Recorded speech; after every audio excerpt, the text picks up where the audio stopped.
The lord. ప్రియమైన సహోదరి సహోదరులందరకు mirror of Christ తరపు నుంచి శుభాలు.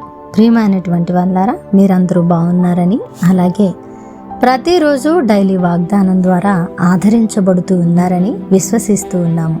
విన్న వాక్యాలను తప్పకుండా షేర్ చేయండి. అలాగే పరిచర్య బహుభారం కలిగి ఉన్నది, సహకరించడానికి ముందుకు రండి. మరి ఈరోజు దేవుడు మనతో మాట్లాడుతూ ఉన్న బలమైన వాగ్దానాన్ని ధ్యానం చేసి మన జీవితంలో పెట్టుకొని ఫలించే వారముగా ఉందాం. యెషయా గ్రంథము 41వ అధ్యాయము 10వ వచనము. భయపడకుము, నేను నీ దేవుడై ఉన్నాను, దిగులు పడకుము, నేను నిన్ను బలపరుతును.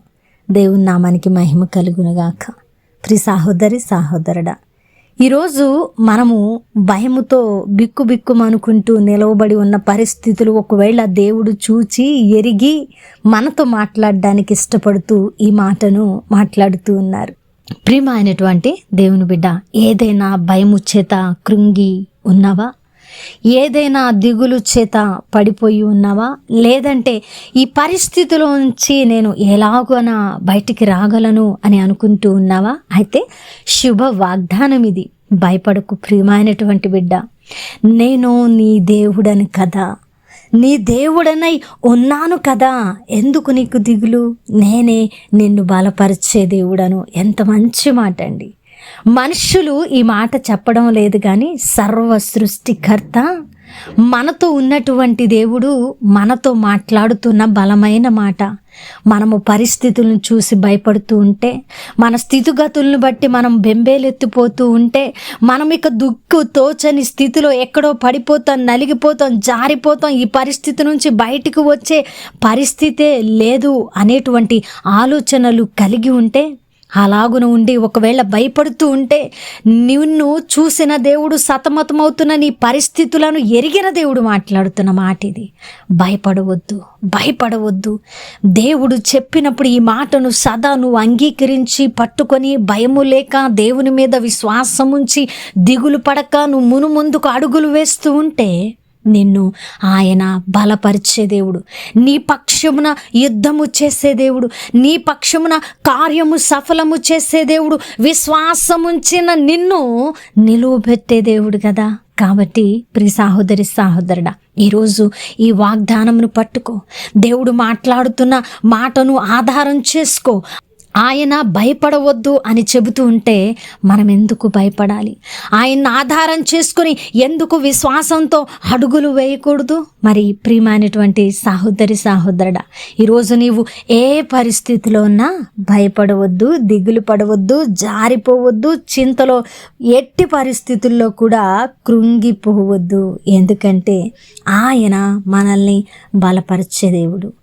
ఆయన మన జీవితాలను సమాధానకరంగా మలిచేటువంటి దేవుడు. ఆయనను ప్రేమించు వారికి సమస్తము సమకూడి జరుగుతున్నది అన్న వాగ్దానమును గనక మనము లోతుగా ధ్యానం చేసినప్పుడు మనం విశ్వాస సహితంగా ముందుకు వెళ్ళగలుగుతాం. మనకు ఏ కష్టం వచ్చినా, నష్టం వచ్చినా, ఏ పరిస్థితి అనుకోకుండా మన జీవితంలో తొంగి చూసినా కూడా ఇవన్నీ కూడా సమకూడి జరిగి మరలా తుదకు నన్ను విజయవంతంగా దేవునిలో నిలవబెడతాయి, నన్ను ఫలింపు చేస్తాయి అనే ఒక భరోసాతో మనం ఉంటే ఖచ్చితంగా దేవుని వాగ్దానాలు పొల్లు కూడా తప్పుపోకుండా మన జీవితాలలో నెరవేర్చబడతాయి. కాబట్టి ప్రియమైనటువంటి దేవుని బిడ్డ, ఈరోజు నీవు ఏ చింతలో ఉన్నా కూడా భయపడవద్దు.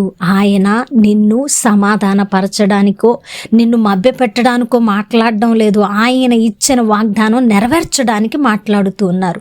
నీ భయమును తీసివేసి నిన్ను బలపరిచి, నిన్ను ఆశీర్వదించి, నీ కష్ట నష్టాల్లోంచి, శోధనలోంచి నిన్ను బయట నిలువ పెట్టి నిన్ను అనేకులకు మాదిరిగా ఉంచాలనుకుంటూ ఉన్నారు. మరి నమ్ముతావా? నమ్మితే విశ్వాసం ఉంచు, భయపడొద్దు. నమ్మితే విశ్వాసం ఉంచు, దేవుడు బలపరుస్తారని మునుముందుకు కొనసాగు. మరి నువ్వున్న శోధన తప్పించుకోవడానికి మార్గం ఉన్నదని నమ్మి, ఆ యొక్క శోధన జయిస్తే ఉన్నతమైన ఆశీర్వాదము ఉన్నదని కనిపెట్టుకొని మార్గములో, దేవుని యొక్క మార్గములో మార్గంలో ఆయన వెలుగు సంబంధిగా నడుచుకుంటూ ముందుకు వెళ్ళిపో. ఆ పని చేయవలసింది మాత్రము నీవే. మిగతా కార్యాలన్నీ కూడా దేవుడు చేసుకుంటూ నీ జీవితాన్ని ఉన్నతంగా కడతారు. కాబట్టి ఈ అద్భుతమైన వాగ్దానము ద్వారా ఆదరించబడ్డారని వినవాక్యము ఫలింపు కొరకు ప్రార్థన. పరిశుద్ధుడా, ప్రేమ కలిగిన తండ్రి, అద్భుతమైన వాక్కు చేత మాతో మాట్లాడి మా హృదయాలను కట్టి బలపరిచారు. అవునయ్యా, మేము భయపడుతూ ఉన్నామని ఎరిగి మాతో మాట్లాడారు. అవును తండ్రి, మమ్మల్ని బలపరిచే దేవుడు మీరే. అయ్యా, నేను భయపడునయ్యా, నేను నమ్ముతున్నానయ్యా, నాకు సమస్తము సమకూడి జరుగుతుంది, ఎందుకంటే నువ్వు వాగ్దానం ఇచ్చావు అని ఎవరైతే ఈ మాటలను పట్టుకున్నారో వారి పట్ల ఈ వాగ్దానాన్ని నెరవేర్చండి ప్రభువా. అలాగే ఈ పరిచర్యకు సహకరిస్తున్న ప్రతి కుటుంబాన్ని దీవించండి, ప్రతి చేతిని ఉన్నతంగా ఆశీర్వదించండి. ప్రార్థనా గదన పుస్తకం కొరకు ప్రార్థిస్తున్నాం ప్రభు, అది అనేకులకు దీవెనగా మార్చబడినట్లు కృప చూపించండి. చేసిన ప్రార్థనకు దీవెన జవాబిచ్చారని నమ్ముతూ ఈ ప్రార్థన నజరేయుడైన యేసుక్రీస్తు నామమున సమర్పించి అడిగి వేడుకుంటున్నాము తండ్రి, ఆమేన్. ప్రియమైన దేవుని బిడ్డలారా, వినవాక్యాన్ని తప్పకుండా షేర్ చేయండి, పరిచర్యకు సహకరించండి. దేవుని చిత్తమైతే మరలా కలుసుకుందాం. దేవుడు మిమ్మల్ని దీవించును గాక. ఆమేన్.